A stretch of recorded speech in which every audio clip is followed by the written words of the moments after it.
Le terme tératome désigne un groupe de tumeurs complexes. Les formes les plus fréquentes sont le tératome ovarien chez la femme et le tératome testiculaire chez l'homme. Leur prise en charge consiste majoritairement à retirer la tumeur par chirurgie. Le tératome, qu'est-ce que c'est?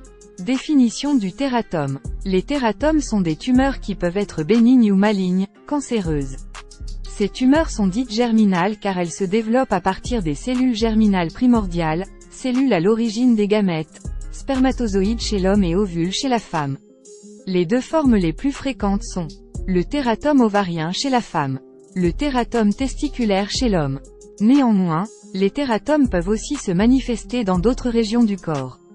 On peut notamment distinguer le tératome sacrococcygien, entre les vertèbres lombaires et le coccyx.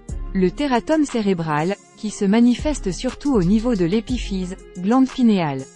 Le tératome médiastinal, ou tératome du médiastin, région du thorax située entre les deux poumons.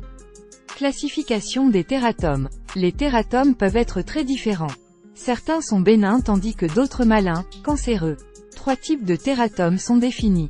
Les tératomes matures qui sont des tumeurs bénignes composées de tissus bien différenciés. Les tératomes immatures qui sont des tumeurs malignes composées de tissus immatures ressemblant encore à des tissus embryonnaires. Les tératomes monodermiques ou spécialisés qui constituent des formes rares pouvant être bénignes ou malignes. Cause des tératomes. Les tératomes sont caractérisés par un développement de tissus anormaux. L'origine de ce développement anormal n'est pas établie à ce jour. Personnes concernées par les tératomes. Les tératomes représentent 2 à 4% des tumeurs de l'enfant et de l'adulte jeune. Ils représentent 5 à 10% des tumeurs du testicule. Chez la femme, les tératomes kystiques matures représentent 20% des tumeurs ovariennes de l'adulte et 50% des tumeurs ovariennes de l'enfant.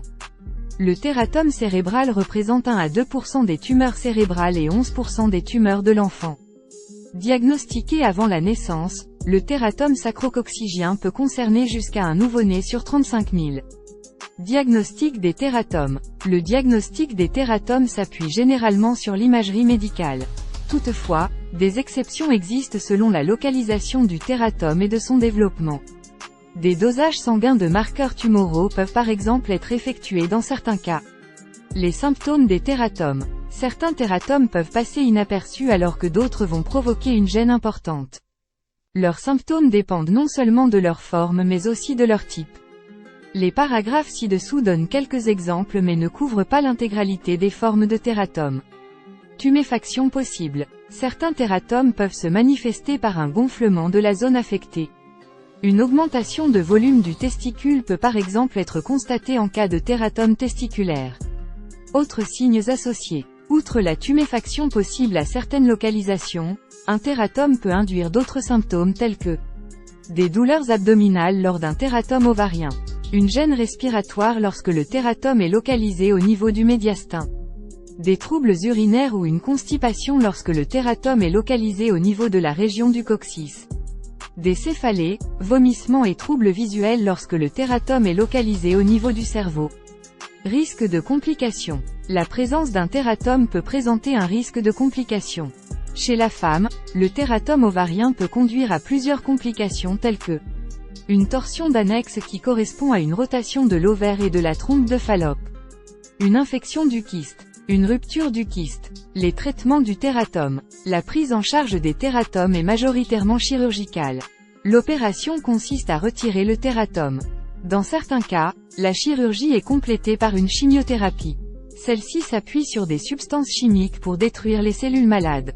Prévenir le tératome. Les mécanismes en cause dans l'évolution d'un tératome ne sont pas encore totalement élucidés à ce jour et c'est pourquoi il n'existe pas de prévention spécifique.